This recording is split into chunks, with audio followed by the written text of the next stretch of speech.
Hey all, welcome to Amiya vlog. எல்லோரும் எப்படி இருக்கீங்க?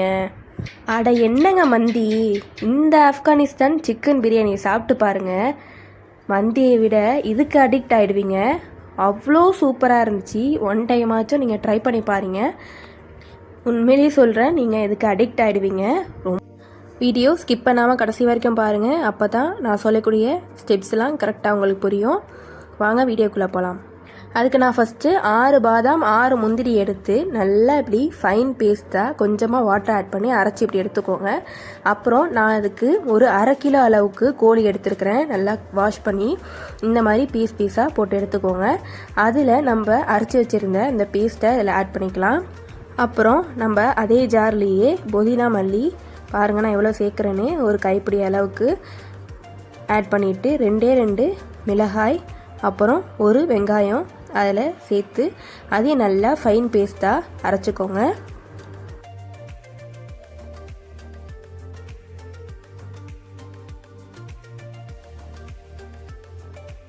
கொஞ்சமாக தண்ணி சேர்த்து அரைச்சிக்கலாம். அப்போ தான் நல்லா ஃபைன் பேஸ்ட்டாக நம்மளுக்கு கிடைக்கும். அதை அரைச்சி அதையும் நம்ம அந்த மேரினேட் பண்ணுறதுக்கு அதையும் நம்ம அது கூடயே சேர்த்துக்கலாம். அப்புறம் அது கூடவே ஒரு 2 டீஸ்பூன் அளவுக்கு ஜிஞ்சர் கார்லிக் பேஸ்ட் நான் அதில் ஆட் பண்ணியிருக்கேன். அதுக்கு பிறகு அதில் ஒரு 3 டீஸ்பூன் அளவுக்கு தயிர் சேர்த்துருக்கேன். அப்புறம் தேவையான அளவுக்கு உப்பு சேர்த்துக்கோங்க. நான் ஒரு 2 டீஸ்பூன் அளவுக்கு உப்பு ஆட் பண்ணியிருக்கேன். ஆட் பண்ணிவிட்டு எல்லாத்தையும் நல்லா இப்படி மிக்ஸ் பண்ணிக்கோங்க. கூடவே அது கொஞ்சம் லெமனு நான் ஆட் பண்ணியிருக்கேன். ஒரு 1/2 லெமன் சேர்த்தா போதும். இது சிக்கனுக்கு நல்லா சாஃப்ட்னஸ் கொடுக்கும். அப்படியே நல்லா அதை மிக்ஸ் பண்ணி விட்டு ஒரு 1 ஹவருக்கு அப்படியே வச்சுருங்க. அப்புறம் நான் ஒரு பாசுமதி ரைஸ் இருக்கு இல்லையா, அது ஒரு 3/4 கிலோ எடுத்துருக்கிறேன். அதை தண்ணியில் ஊற போட்டு 1 மணி நேரம் கரெக்டாக 1 மணி நேரம் வச்சிடணும். அதுக்கடுத்து நம்ம ஒரு ஆயில் ஒரு 5 டீஸ்பூன் அளவுக்கு ஆட் பண்ணிவிட்டு அப்புறம் முந்திரியை ஒரு 10 பீஸ் அளவுக்கு நான் இப்படி உடச்சி சேர்த்து கோல்டன் ப்ரௌன் கலர் வர அளவுக்கு நல்லா அதை ஃப்ரை பண்ணி எடுத்துக்கோங்க. அப்புறம் நான் ஒரு திராட்சை இருக்கு இல்லையா, அது ஒரு 10 பீஸ் அளவுக்கு எடுத்துருக்கிறேன். அதையும் நல்லா நம்ம அது கூடவே நல்லா வறுத்து அதையும் எடுத்துக்கலாம். நம்ம முந்திரிலாம் வறுத்த அதே எண்ணெயிலேயே நம்ம ஒரு 2 வெங்காயத்தை நல்லா சாப் பண்ணி நான் அந்த மாதிரி சேர்த்துருக்கேன். அதை நல்லா வதக்கி விட்டுக்கோங்க. இந்த ஆனியனை நல்லா கோல்டன் கலர் வர அளவுக்கு அதில் நல்லா ஃப்ரை பண்ணணும்.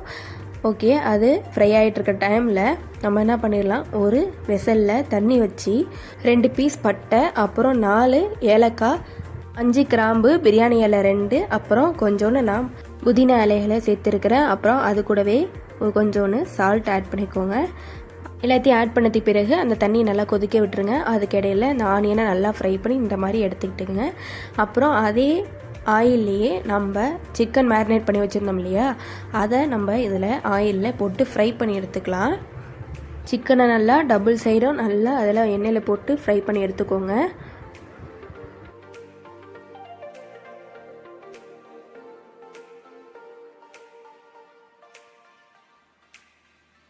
சிக்கன் ஒரு 85% குக் ஆனது பிறகு நம்ம மேரினேட் பண்ணுறதுக்கு சிக்கன் மேரினேட் பண்ணுறதுக்கு நம்ம அதில் வச்சுருந்தோம் இல்லையா, அதை நம்ம இதில் ஆட் பண்ணிக்கலாம். ஆட் பண்ணிவிட்டு அது கூடவே நல்லா மிக்ஸ் பண்ணி விட்ருங்க. அது கூடவே நம்ம ஃப்ரை பண்ணி வச்சுருந்தோம் இல்லையா ஆனியனு, அதில் கொஞ்சோன்னு மட்டும் இதில் சேர்த்துக்கோங்க. சேர்த்துட்டு அதையும் நல்லா அது கூடவே மிக்ஸ் பண்ணி விட்டுக்கலாம். அப்புறம் அது கூடவே ஒரு 1 டீஸ்பூன் அளவுக்கு கரம் மசாலா நான் சேர்த்துருக்கிறேன். அப்புறம் மிளகு ஜீரகம் ஒரு 1 டீஸ்பூன் நான் ஒன்றா சேர்த்து அரைச்சி வச்சுருப்போம் வீட்டில். தனித்தனியாக இருந்தால் 1/2 டீஸ்பூனாக போட்டுக்கோங்க. எல்லாத்தையும் அதையும் நல்லா மிக்ஸ் பண்ணி விட்டுக்கலாம். அப்புறம் அது கூடவே கஸ்தூரி மேத்தியும் ஆட் பண்ணியிருக்கேன். அது நல்லா ஸ்மெல் கொடுக்கும். இது உங்களுக்கு கிடைக்கலன்னா கீழே ப்ராடக்டில் டேக் பண்ணுறேன், நீங்கள் வாங்கிக்கலாம்.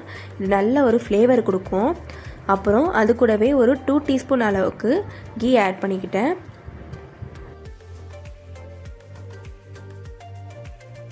இந்த தண்ணி நல்லா கொதித்து வந்துட்டுருக்கு பாருங்கள். அந்த தண்ணியிலேருந்து கொஞ்சம் ஹாட் வாட்டராக தானே இருக்குது, அந்த தண்ணியிலேருந்து ஒரு சேஃப்ரான் ஒரு 2 பிஞ்ச் அளவு நான் எடுத்து அந்த வாட்டரை நான் இதில் ஆட் பண்ணியிருக்கேன். ஆட் பண்ணிவிட்டு அதை நம்ம தனியாக வச்சுக்கலாம். மசாலாலாம் ஆட் பண்ணது பிறகு கொஞ்ச நேரம் நீங்கள் மூடி போட்டு அதை வச்சிருங்க. அப்போ தான் சிக்கன் நல்லா அந்த மசாலாலாம் உள்ளே ஏறும். அப்புறம் அந்த தண்ணி வச்சுருந்தோம் இல்லையா, அதில் நம்ம எடுத்து வச்சுருந்த பாசுமதி ரைஸ் நம்ம ஆல்ரெடி 1 மணி நேரம் அதில் ஊற வச்சுருப்போம். நீங்கள் அதை இந்த தண்ணியில் ஆட் பண்ணிக்கோங்க. பிரியாணியை தம் தான் நம்ம போட போகிறோம். அதுக்கு இடையில நம்ம என்ன பண்ணிக்கலாம் அப்படின்னா, அந்த கிரேவியில் கொஞ்சோண்டு இப்படி நீங்கள் தனியாக எடுத்து வச்சுக்கோங்க. ஆல்ரெடி நான் அது ஊற வச்சதுனால நீங்கள் அந்த தண்ணியில் ஒரு 75% மட்டும் அந்த அரிசியை வேக வச்சா போதும். அப்புறம் அந்த தண்ணியிலேருந்து அந்த ரைஸை வடித்து எடுத்துடலாம். எடுத்துட்டு அப்புறம் அந்த ரைஸை கொஞ்சம் மட்டும் அந்த கிரேவி மேலே இப்படி கொஞ்சமாக போட்டுக்கோங்க. அதுக்கு இடையில நம்ம எடுத்து வச்சுருந்தோம் இல்லையா அந்த கிரேவியை இடையில கொஞ்சோன்னு ஊற்றிக்கோங்க. திருப்பியும் ரைஸை கொட்டிடுங்க.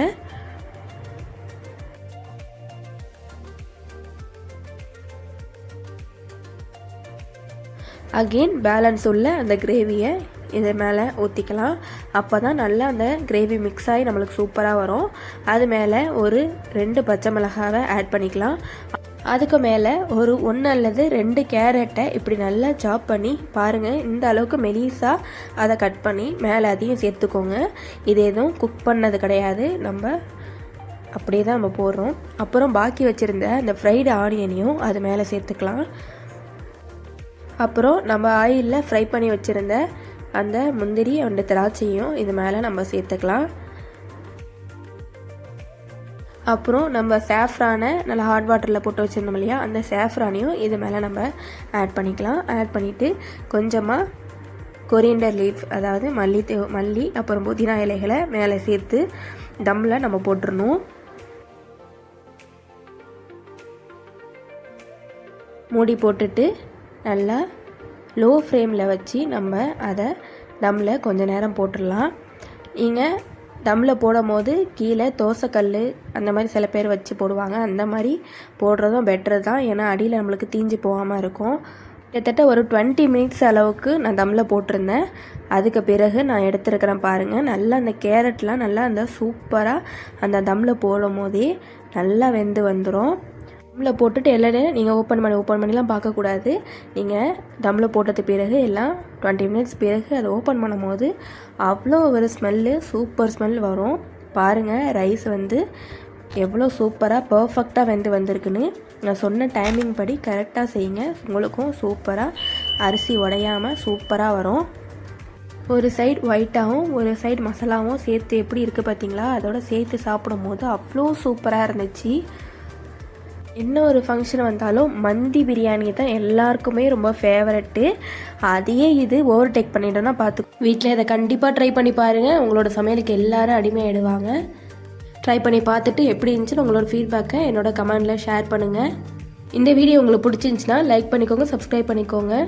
இது போல் நிறைய cooking videos, travel vlog and product ரிவ்யூலாம் நம்ம சேனலில் அப்லோட் பண்ணிட்டு வரோம். எல்லாத்தையும் மறக்காமல் செக் பண்ணி பாருங்கள். இது போல் இன்னொரு சூப்பரான வீடியோவில் மீட் பண்ணலாம். ஓகே, தேங்க்யூ ஃபார் வாட்சிங்.